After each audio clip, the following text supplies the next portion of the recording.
রঙিয়াত আসুর প্রতিবাদ বিদ্যুৎ বিভাগের পুত্তলিকা দাহ বিদ্যুৎ মাচুল বৃদ্ধি আর অনিয়মীয়া বিদ্যুৎ যোগানোর প্রতিবাদত আজি রঙিয়া আঞ্চলিক ছাত্র সন্থায় এক প্রতিবাদী কার্যসূচী রূপায়ণ করে।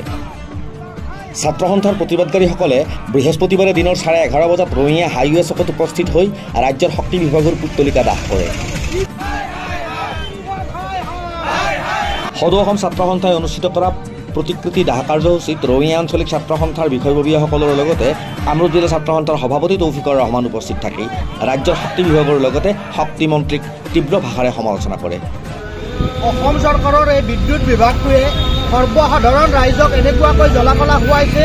বিদ্যুৎ মাচুল বৃদ্ধিয়ে আমাৰ সাধাৰণ গ্ৰাহক সাধাৰণ ৰাইজক অতিকৈ তাৰমানে ইমান খৰচী কৰি তুলিছে যে আমাৰ সাধাৰণ ৰাইজে বিদ্যুৎ মাচুল দিবলৈকে শংকাবোধ কৰিবলগীয়া হৈছে। যিখন চৰকাৰে এটা সময়ত কৈছিলে ঘৰে ঘৰে বিদ্যুৎ যোগান ধৰা হ'ব, যিখন চৰকাৰে বিদ্যুৎ মাচুল হ্ৰাস কৰা হ'ব বুলি দম্ভালি মাৰি কৈছিল, সেইখন চৰকাৰৰ দিনত অত্যাৱশ্যকীয় বিদ্যুৎ মাচুল বৃদ্ধিয়ে সৰ্বসাধাৰণ ৰাইজক এনেকৈ জুৰুলা কৰিছে, অতিকৈ দুৰ্ভাগ্যজনক।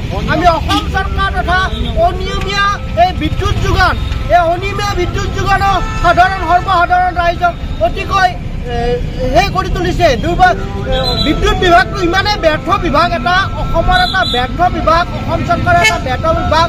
বিদ্যুৎ মন্ত্ৰীগৰাকীয়ে এই ক্ষেত্ৰত কোনো ধৰণৰ পদক্ষেপ নোলোৱাটো অতিকৈ দুৰ্ভাগ্যজনক। আমি অসম চৰকাৰক পুনৰবাৰ সকীয়াই দিব বিচাৰিছোঁ, সৰ্বসাধাৰণ ৰাইজক অতিশীঘ্ৰে বিদ্যুৎ যোগান ধৰক আৰু এই যি বিদ্যুৎ মাচুল বৃদ্ধি কৰা হৈছে সেই বিদ্যুৎ মাচুল হ্ৰাস কৰি সৰ্বসাধাৰণ ৰাইজক সকাহ প্ৰদান কৰক।